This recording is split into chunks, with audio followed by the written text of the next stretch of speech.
নজর রাখবো পরবর্তী সংবাদে। চুড়াইবাড়িতে যেখানে নাকা পুলিশের যে চেকিং, সেখানে স্ক্যানার মেশিন না থাকার ফলে ধীর গতিতে গাড়ি ঘোড়া ছাড়া হচ্ছে, যার ফলে তীব্রভাবে যানজট। শ্রমিকদের মধ্যে একটা ক্ষোভ দেখা দিয়েছে। ত্রিপুরা রাজ্যের প্রবেশদ্বার চুড়াইবাড়ি, কিন্তু সেই চুড়াইবাড়িতে যখন নাকাতে দাঁড় করানো হচ্ছে গাড়িগুলো, পয়েন্টে স্ক্যানার মেশিন না থাকার ফলে পুলিশের ধীর গতিতে গাড়ি তল্লাশি হচ্ছে। আর তারই প্রতিবাদে লরি চালকদের দীর্ঘক্ষণ ধরে আজকের এই গণ অবস্থান, যেখানে 4 ঘন্টা জাতীয় সড়ক অবরোধ করে তারা প্রতিবাদ জানিয়েছে। সকাল থেকে রাত পর্যন্ত তাদেরকে দাঁড়িয়ে থাকতে হচ্ছে, যার ফলে লরিতে থাকা সমস্ত রকমের জিনিসপত্র নষ্ট হচ্ছে, দীর্ঘ সময় ব্যয় হচ্ছে। এর খরচ কে মেটাবে, এমনটাই অভিযোগের প্রতিবাদ চালকদের। চুড়াইবাড়ি থেকে ঠিক কি অভিযোগ শুনুন। আজকে আমরা জায়গায় জায়গায় হেনস্থা হইতেছি। হ্যাঁ, পূজা হয়েছে দুর্গা পূজা, কালী পূজা।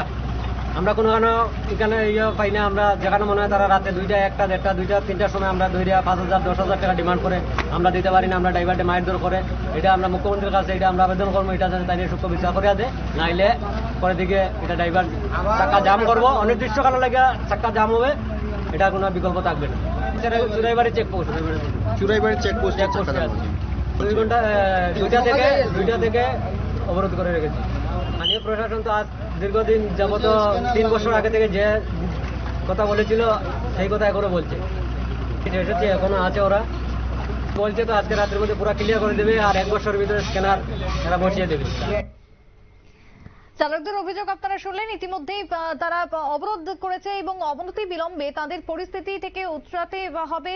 পুলিশের কথায় তারা প্রথমে পাত্তা দেয়নি, পরে অবরোধকারীদের সাথে আলোচনা করে স্ক্যানার মেশিন বসানোর আশ্বাস দেওয়া হয়, তারপরে অবরোধ প্রত্যাহার করেন তারা। তবে আগামী দিনে যাতে এই ধরনের ধীরগতি না সহ্য করতে হয়, তারই আবেদন উঠে আসছে চালকদের পক্ষ থেকে। ছোট্ট বিরতির পর ফিরছি, সঙ্গে থাকুন।